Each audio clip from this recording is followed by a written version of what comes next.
અમેરિકામાં કેનેડામાં 1 વર્ષે ફર્યા હતા, એટલે 94ના સમય પછી અમે ગયા હતા. તો બધા જ્યાં જઈએ ત્યાં આઈસ્ક્રીમ ખવડાવે. તે પહેલાં તો કહીએ ને તો કોઈ આવતું નહોતું, હવે તો સામેથી આવે કે હું આવું, ગાડી ભરાઈ ગઈ, પછી બીજી ગાડી લેવી પડી. પણ જ્યાં જાય ત્યાં આઈસ્ક્રીમ. અરે હું કંટાળે યાર, કેટલો આઈસ્ક્રીમ ખવડા કરો. તો કે સ્વામીજી આદેશ કર્યો છે કે મેં કહું આટલો બધો આઈસ્ક્રીમ દર વખતને દરેકના ઘરે? તો કે જેની જોબ જાય ને એને આઈસ્ક્રીમ ખવડાવવાનું. તો એમ કરતાં 44 ઘરે મેં આઈસ્ક્રીમ ખાધો. 44 ઘરે.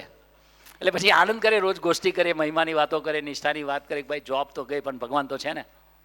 એટલે પછી મેં કહ્યું ચલો આપણે એક એસોસિએશન બનાવીએ. તો કે શું? કે જોબલેસ એસોસિએશન. કારણ કે જઈ જાય તો 44 સાથે આવે એટલે 9 ગાડી તો પાકી. અને આઈસ્ક્રીમ ખાઈ લે પછી તો ત્યાં તો કેવું ડબલા ના હોય, પેલી બકેટ આવે, એટલે આપણે નાવાની પેલી ડોલ આવે ને એમાં આઈસ્ક્રીમ આવે, 10 કિલોની 15 લીટરની બધી આખી જ મંગાવે. કારણ કે 45 જણને પહોંચી કેમ ન વળવું. પણ સ્વામીજી પધાર્યા. સ્વામીજી અમે બધા આનંદ કરતા હતા અને સ્વામીજી પધરામણી થઈ. સ્વામીજી પધાર્યા એટલે સ્વામીજી કે બહુ આનંદ કરો છો? મેં કહ્યું સ્વામી તમારું બી એક એસોસિએશન ને અમારું બી. મેં કહ્યું તમારે ભગવાનમાં સંબંધમાં લેવાનું એસોસિએશન, અમારું બધાનું છે. તો કયું? તો મેં કહ્યું જોબ લેસ એસોસિએશન. તો કે એટલે? મેં કહ્યું સાહેબ બધાની તમે કીધેલું ને જોબ જાય ને આઈસ્ક્રીમ ખવડાવવાનું. તો જોબ જાય ને આઈસ્ક્રીમ કેમ ખવડાવવાનો?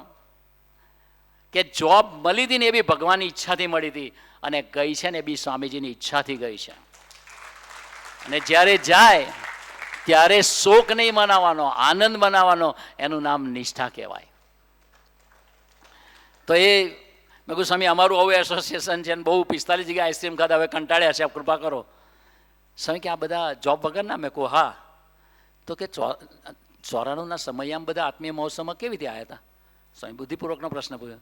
મેં કહ્યું સ્વામી અહીંયા તો આ દેશમાં 2 વસ્તુ છે, એક પ્લાસ્ટિક મની ક્રેડિટ કાર્ડ, અને બીજું નાની વહુ ઘરમાં ગમે એટલું વાસી હોય તો ગરમ કરીને આપે, માઇક્રોવેવ. આનંદ કરે. સ્વામીજી ક્રેડિટ કાર્ડ ઘસીને આવ્યા એટલે મને કે એટલે? મેં કહ્યું સ્વામી આ ઉધાર ટિકિટ લઈને આવ્યા. સ્વામી કે બધા જોબ નથી છતાં ક્રેડિટ કાર્ડથી આવ્યા? સ્વામી કે જાઓ તારે બધાને મા બાપા જોબ અપાઈ દેશે, જાઓ બધા નિષ્ઠા છે. 1 મહિના પછી અમે પાછું ગયા ને તો અમે એક જ અમારી જોડે ફરવાવાળો ના આવ્યો. બોલો, બધા જ કહે છે અમારી જોબ છે, અમારી જોબ છે, અમારી જોબ છે. પણ આ બધી વાત એટલા માટે કરું છું કે આપણા બધા વ્યવહાર બી ભગવાનની ઈચ્છાથી જ થાય છે, એની કૃપાથી જ થાય છે, અને ધાર્યું એનું થાય છે, અને આપણને એના બળે જીવડાવવા છે.